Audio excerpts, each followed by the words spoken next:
नमस्कार दोस्तों, मैं गोविंद कुमार अपने YouTube चैनल GDA एजुकेशन पर आपका हार्दिक स्वागत और अभिनंदन करता हूं।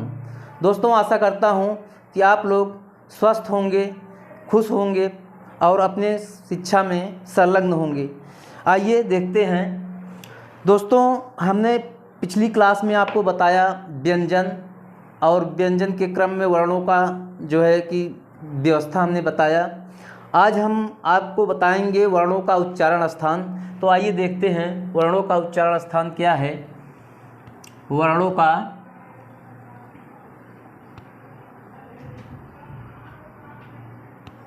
उच्चारण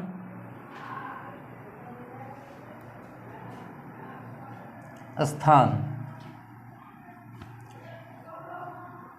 वर्णों का उच्चारण स्थान। तो वर्णों का उच्चारण स्थान से तात्पर्य क्या है दोस्तों? जैसे जब वर्ण हमारी मुख से निकलते हैं तो वे मुख के अलग अलग हिस्सों को टच करते हुए बाहर निकलते हैं, तो उन्हीं के आधार पर उन वर्णों का नाम रख दिया गया है दोस्तों। इसी को जो है कि वर्णों का उच्चारण स्थान दिया गया है। तो आइए हम पहला देखते हैं, कंठ वर्ण। पहला है कंठ वर्ण।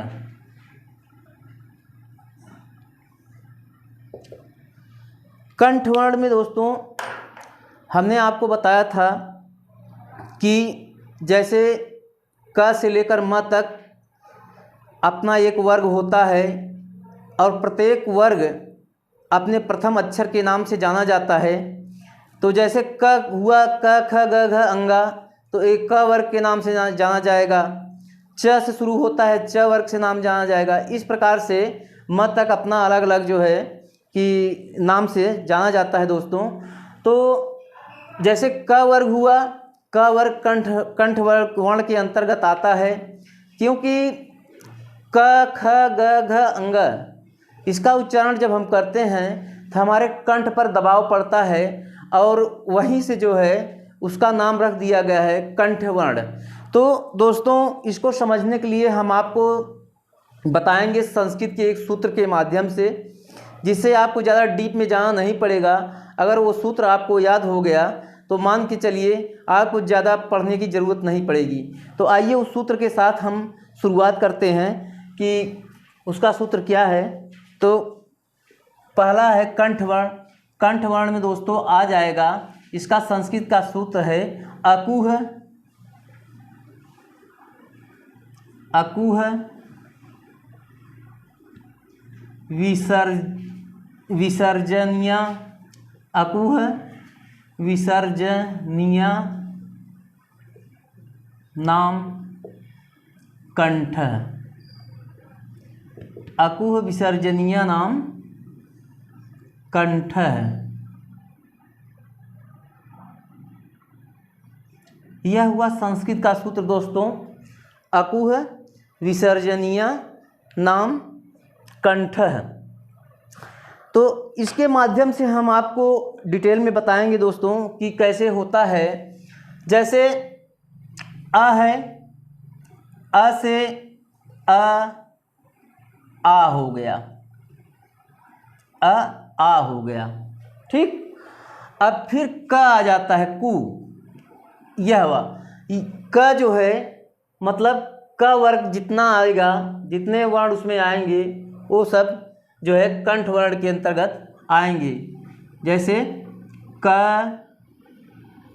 ख ग घ अंग।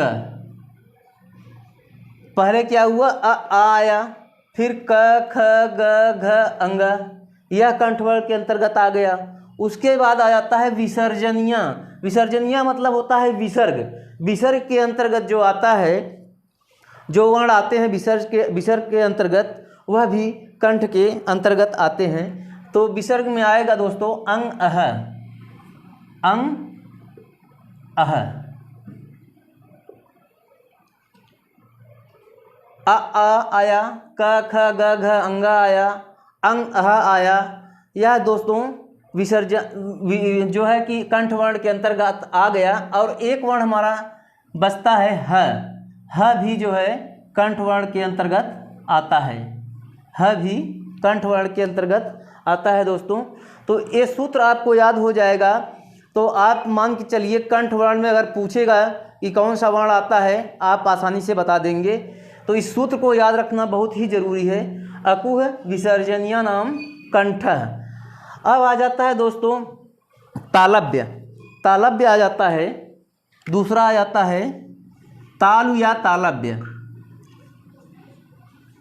तालु या तालव्य वर्ण, तालु या तालव्य वर्ण। इसका सूत्र है संस्कृत का इचु यसानाम तालु। इचु यसानाम तालु।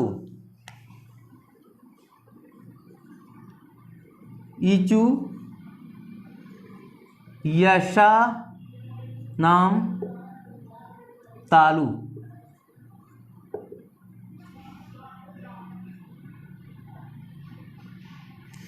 इचु यशा नाम तालु। दोस्तों यह ताल जो है, इसमें कौन कौन से वर्ण आएंगे इसको हम आपको बताएंगे। जैसे ई है, ई का मतलब हुआ छोटा ई और बड़ी ई, यह दोनों आ जाएंगे।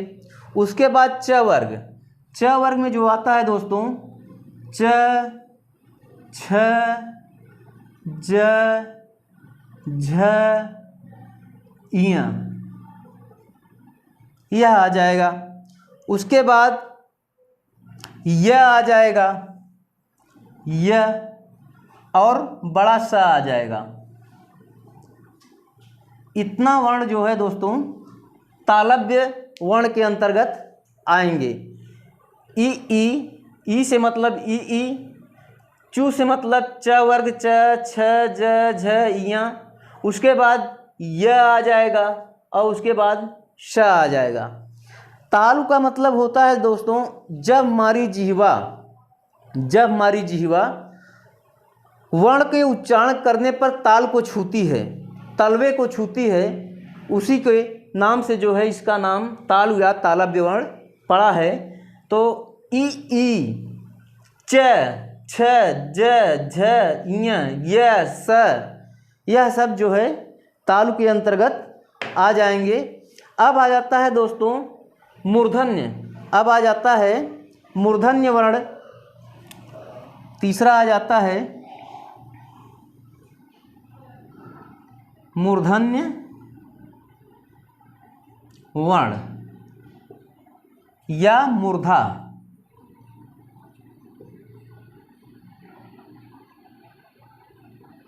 मूर्धन्य वर्ण या मूर्धा। मूर्धन्य के अंतर्गत दोस्तों कौन कौन से वर्ण आएंगे, मूर्धन्य का अर्थ क्या होता है इसके बारे में हम आपको थोड़ा सा बता दें। जब वर्ण के उच्चारण में, जिन वर्णों के उच्चारण में हमारी जिह्वा मुड़ जाती है, मतलब मुड़ कर ताल को छूती है, तो मूर्धन्य, वह मूर्धन्य वर्ण के अंतर्गत आता है। इसका सूत्र है ऋतु रसाणाम मूर्धा। ऋतु रसाणाम मूर्धा।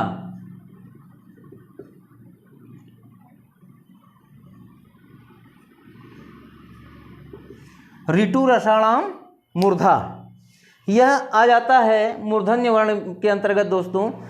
तो ऋतु रसाणाम मूर्धा, यह आएगा मूर्धन्य वर्ण के अंतर्गत। अब आइए इसका हम विख्यात रूप बताते हैं। री से हो जाता है री और बड़ा री और बड़ा री आ जाएगा। उसके बाद टू से आ जाएगा ट वर्ग। ट वर्ग आ जाएगा ट, ठ, ड, ढ, अड़, इतना आ जाएगा। उसके बाद आ जाएगा र, र और ख खटकोड़वा वाला ख आ जाएगा, र आ जाएगा, ख खटकोड़ आ जाएगा। यह मूर्धा के अंतर्गत आएगा दोस्तों। तो आइए, इतना आप लोग नोट कर लिए हो तो हम आगे बढ़ते हैं। आइए देखते हैं दंत वर्ण। दंत वर्ण, दंत वर्ण के अंतर्गत कौन से वर्ण आते हैं दोस्तों? जब हमारी जीवा जिस वर्ण के उच्चारण करने पर दांत को छूती है तो उसे उस वर्ण को दंत के अंतर्गत रखा जाता है। तो आइए देखते हैं दंत के अंतर्गत कौन कौन सा वर्ण आता है। पहले तो हम सूत्र लिखेंगे कि दंत के अंतर्गत कौन सा सूत्र आता है संस्कृत का। तो देखिए, ली, तू, ल, शा, नाम, लितु लसा नाम दंता।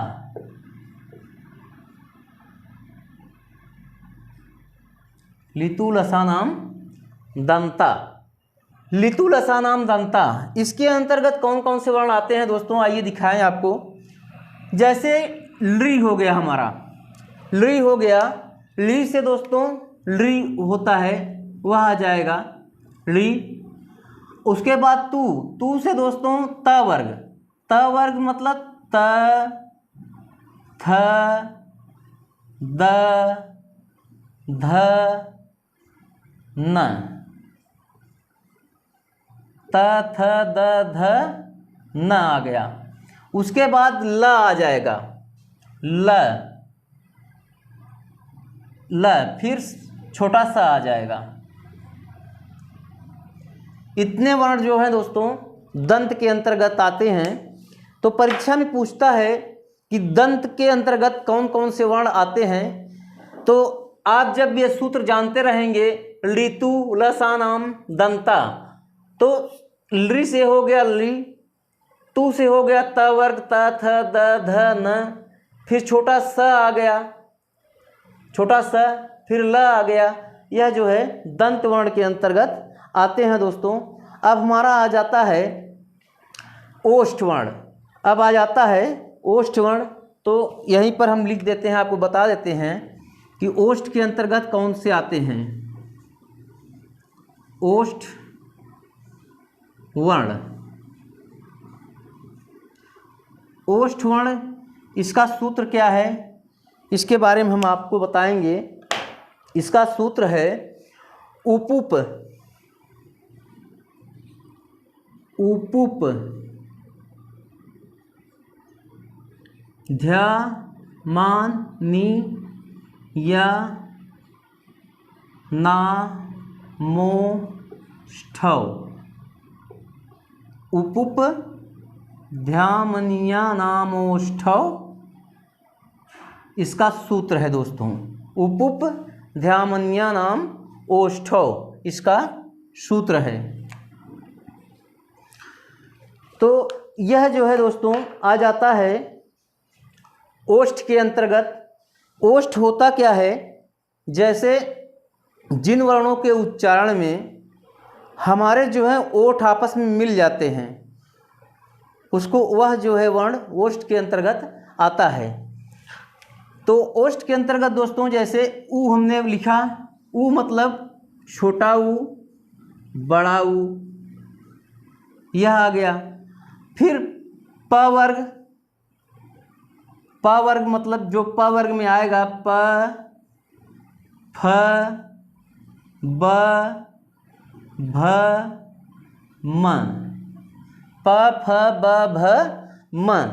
उसके बाद उपध्यामनी, उपध्यामनी आता है, वह भी ओष्ठ के अंतर्गत आ जाता है दोस्तों। उपध्यामनी का संकेत है, ऐसे लिखेंगे प, उसके बाद फिर इस तरह से लिखकर फ लिखेंगे। यह उपध्यामनी के अंतर्गत आता है। उपध्यामनी, उपध्यामनी, यह उपध्यामनी के अंतर्गत आता है दोस्तों। यह भी ओष्ठ के अंतर्गत आता है। तो पहला क्या हुआ, उ प फ ब भ म, उसके बाद उपध्यानी, इतना जो है ओष्ठ के अंतर्गत आ जाता है। जब इसका उच्चारण हम करते हैं दोस्तों तो यह मुख से ओठ आपस में जो है कि मिल जाते हैं, इसलिए इसका नाम ओष्ठ रखा गया है। अब दोस्तों ये उपध्यानी जो है यह हिंदी में नहीं पूछा जाता, यह संस्कृत में आता है, लेकिन सूत्र आ जाने के कारण हमको इसको बताना पड़ा और यह आपके लिए फ़ायदेमंद होगा, क्योंकि जो संस्कृत से परीक्षा देते हैं उनके लिए बहुत ही लाभकारी सिद्ध होगा। तो आइए देखते हैं अगला कौन सा है। तो दोस्तों आइए देखते हैं, अगला आता है नासिका। नासिका, नासिका वर्ण।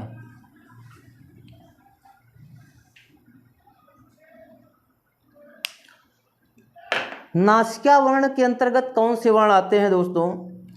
जो हमने वर्ग आपको बताया था, क से लेकर म तक, क वर्ग, च वर्ग और त वर्ग, प वर्ग, ये सब ने आपको बताया था। उन्हीं वर्गों का जो है पंचमाक्षर, उन्हीं वर्गों का पांचवां अक्षर जो है नासिका के अंतर्गत आता है। तो इसका संस्कृत का सूत्र जो है दोस्तों, उसके बारे में हम आपको बता देंगे। संस्कृत का सूत्र क्या है इसका संस्कृत का सूत्र है इय म अंग ळ ना नाम नासिका।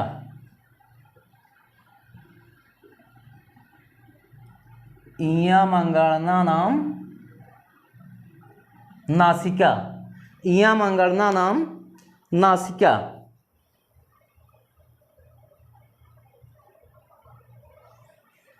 इयम अंगणना नाम नासिका। इसके अंतर्गत दोस्तों कौन कौन से वर्ण आते हैं इसके बारे में हम आपको बताएंगे। जैसे हमने आपको बताया कि पंचमाक्षर, हर वर्ग का पंचमाक्षर। तो पंचमाक्षर कौन कौन से होते हैं? हर वर्ग का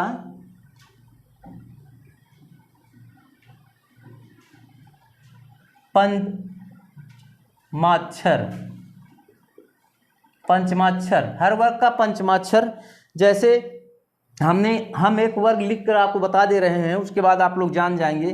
जैसे हमने लिखा क ख ग घ अंग, इसका पंचमाक्षर 1 2 3 4 5, पांचवां अक्षर। और च छ ज झ इय, इसका पांचवां अक्षर। ट ठ ड ढ अड़, इसका पांचवां अक्षर। प प फ ब भ म, त थ द ध न, इसका पांचवां अक्षर। प फ ब भ म, इसका पांचवां अक्षर। यह पंचमाक्षर के अंतर्गत दोस्तों आते हैं। पंचमाक्षर के अंतर्गत आते हैं अंग इय अड़ न म, अंग अड़ इय न म, अंग अड़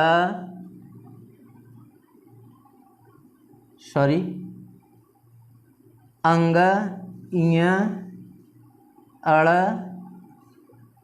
न म, इतने वर्ण जो हैं पंचमाक्षर के अंतर्गत दोस्तों आते हैं। अब आ जाता है कंठ तालव्य वर्ण। कंठ तालव्य वर्ण, इसको हम मिटाकर आगे लिखते हैं दोस्तों। आइए देखते हैं कंठ तालव्य। कंठ तालव्य,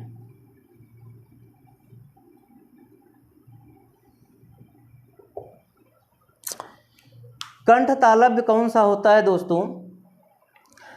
कंठ तालव्य वे वर्ण होते हैं जिनका उच्चारण कंठ और तालु के माध्यम से होता है, दोनों को मिलाकर कंठ तालव्य बना। तो कंठ तालव्य का जो है संस्कृत का क्या सूत्र है, इसके बारे में हम आपको पहले बता दें। तो इसका सूत्र है एदैतो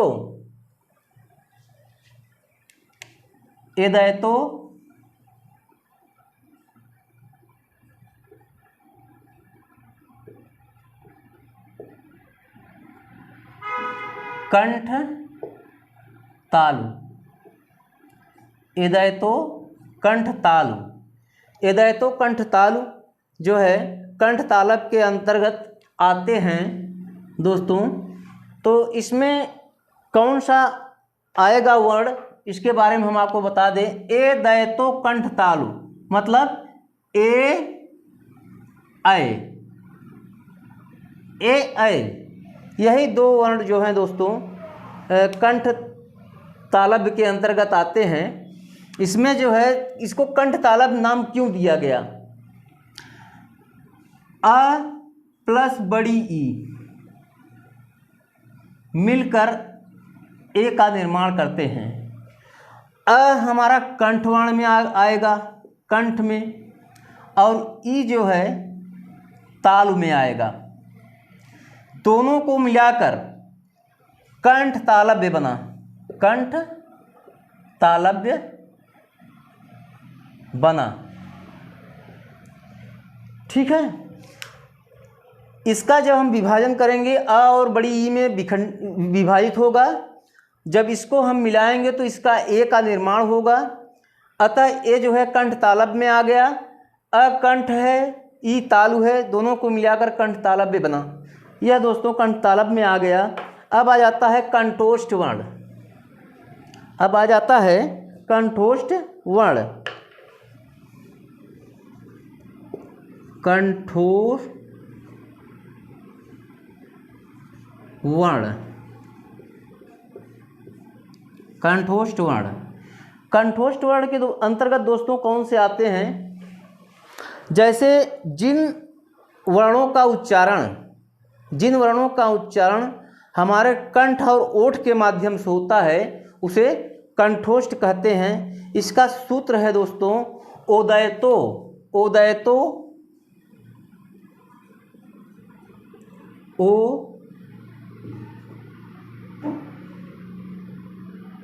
ओदैतो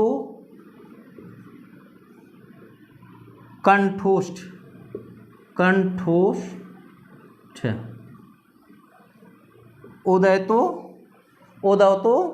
कंठोष्ठ। तो ओदैतो कंठोष्ठ इसका सूत्र है दोस्तों। तो ओ आ गया, तो ओ का मतलब ओ और औ, ओ और औ, ओ और औ यह कंठोष्ठ के अंतर्गत आता है दोस्तों। जब हम ओ और का उच्चारण करते हैं तो हमारे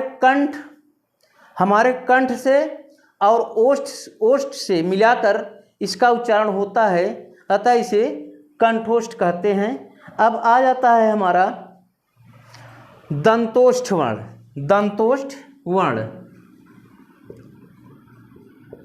दंतोष्ठ वर्ण। दंतोष्ठ क्या होता है दोस्तों? जिसका उच्चारण दांत और ओष्ठ के माध्यम से होता है उसे दंतोष्ठ कहते हैं। इसका संस्कृत का सूत्र है वकारस्य दंतोष्ठ, वकारस्य दंतोष्ठौ, वकारस्य दंतोष्ठो। तो वकारस्य दंतोष्ठो में दोस्तों एक ही वर्ण आता है, वह है व। यह बहुत ही मोस्ट इम्पॉर्टेंट है दोस्तों, क्योंकि दंतोष्ठ के अंतर्गत अक्सर परीक्षा में पूछता है दंतोष्ठ कौन सा है। तो इसमें एक ही वर्ण आता है, वह है व। दोस्तों अगर हमारा वीडियो आपको पसंद आया हो तो चैनल को सब्सक्राइब करें और बेल आइकन को दबाएं, जिससे हमारे अन्य वीडियो की नोटिफिकेशन आप तक पहुंचती रहे। दोस्तों चलते चलते एक बात आपसे कहेंगे कि मेहनत के बिना कोई चीज़ हासिल नहीं होती। जब तक आप लोग पढ़ने में मेहनत नहीं करेंगे तब तक कोई चीज़ मिलना संभव नहीं है, क्योंकि कोई ऐसा शॉर्टकट रास्ता नहीं है जिससे आपको सफलता तक ले जाए। सफलता तक पहुंचने के लिए दोस्तों जो है बहुत ही संघर्ष की ज़रूरत होती है, क्योंकि सफलता ही दर्द की कोख से जन्म लेता है, और जब तक दर्द नहीं होगा तब तक सफलता मिलना बहुत ही मुश्किल है। अतः आप लोग मेहनत करिए और पूरी लगन से आप अपनी पढ़ाई पर ध्यान दीजिए, जिससे आपका जीवन उज्जवल हो। धन्यवाद।